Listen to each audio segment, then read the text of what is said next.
Hi guys, this is video number 5 of the Test Electronics FixtureduinoMini open source code. In the previous video we went over the debug. This time I'm going to try to go over the keypad, the remote control, the Bluetooth serial, and the basic framework. So starting with keypad, this is the analog keypad, the resistive strip that's mounted on the front panel of the test fixture. And basically it has the test button, the single step, the fail button, the button up, button down. This is actually a smart test. It's not really a fail. It runs the test that failed previously. So if a test failed, this button will run that test.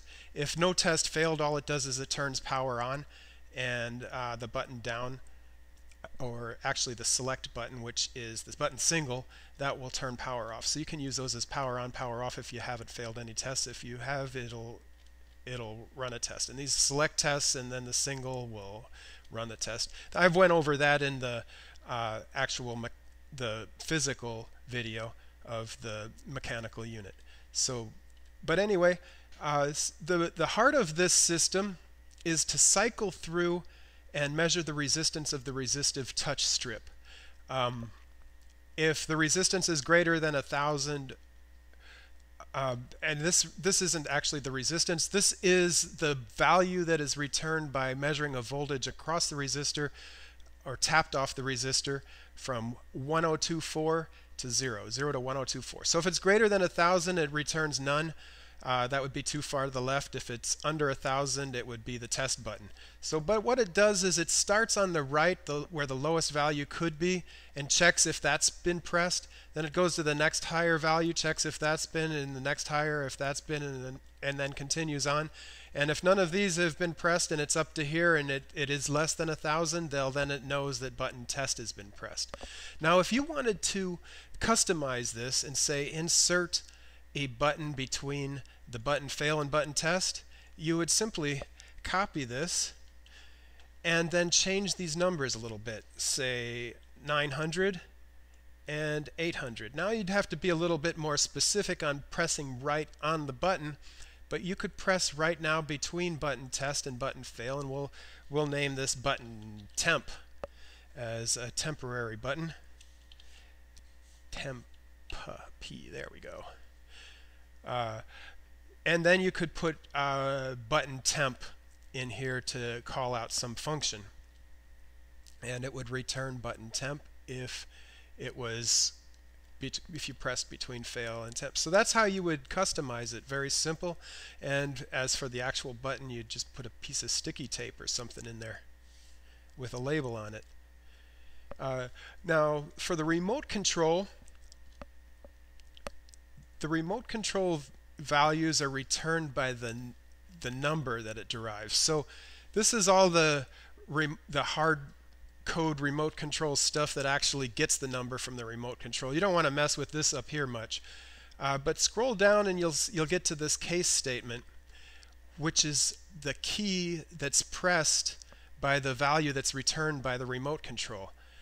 So for example, this number would run the function turn power on. The test button, that button right in the middle, would return this number. And the numbers on the remote control, number 0 is actually this number. Number 1, keypad number 1 would be that number. And a thing you could do, say you only had 10 tests or less than 10 tests, and instead of using the keypad to return 2 numbers that go up here and get this, allows it to take 2 numbers and convert them from some number to 0 to 99, and also provides for the negative if you press the negative key, change sign key. Instead of doing that, instead of calling out remote button number, you could call out a function and have the buttons run a test routine back here instead of doing the number thing. So that's an example of a way you could customize it. Another example would be to take a completely different remote control, which would have some other number other than this from 4,000 to 3,000 in it. And you could make a case statement for that, and say a supervisor could have that remote control to do something special. So that's how the remote control could be customized. The serial is the Bluetooth, and it's used for a variety of things. This up here is the characters that the Arduino will receive from whatever's transmitting serial. And if the Arduino receives this character, you could even go up here to tools and open your serial. You could send it a $sign. That'll start the test function. Send it a £, it'll start the single test function. This is how the Android controls the Arduino by remote control over Bluetooth. And you can control this over a computer using anything that sends serial data and receives serial data. You can send this and make the Arduino do stuff, and then you can receive back whatever the Arduino sends back. Now here's an example of stuff that's commented out that we used in a previous project, just to show you what characters are left over that you might be able to use for custom applications. Here, if you call X or @A, that will print on the top line of the LCD display. @B will print the bottom line of the LCD display, whatever you put there. Also, @X will print. Now I might have confused you here.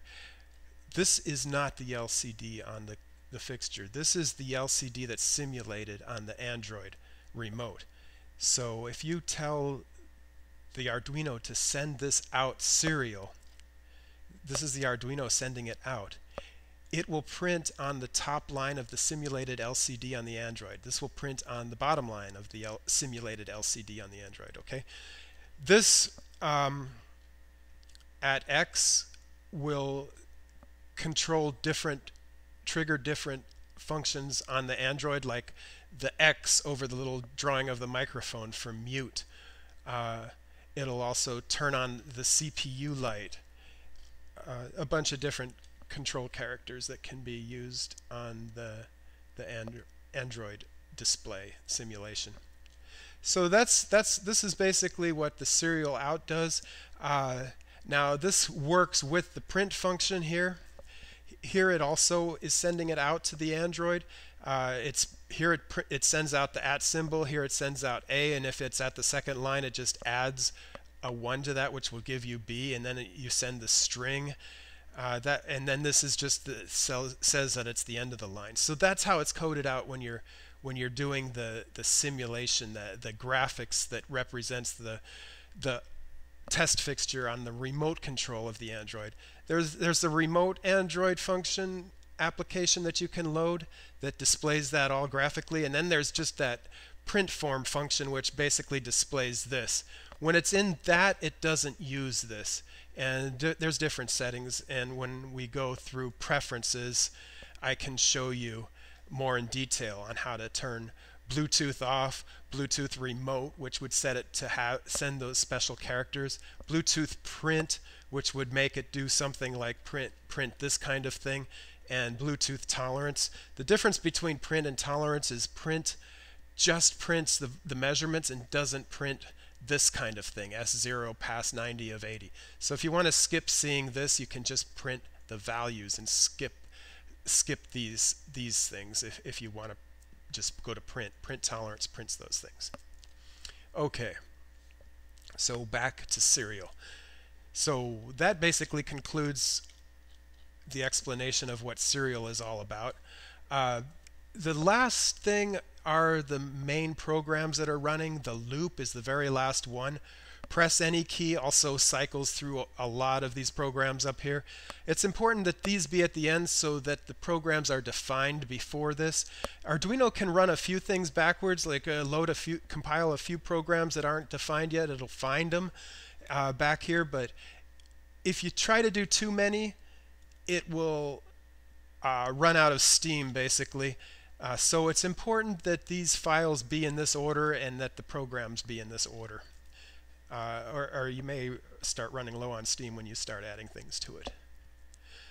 Okay, so this concludes the video review number 5, and in the next video I want to go over the preferences and the internal workings and the FixtureduinoMini. Hope to see you in the next video.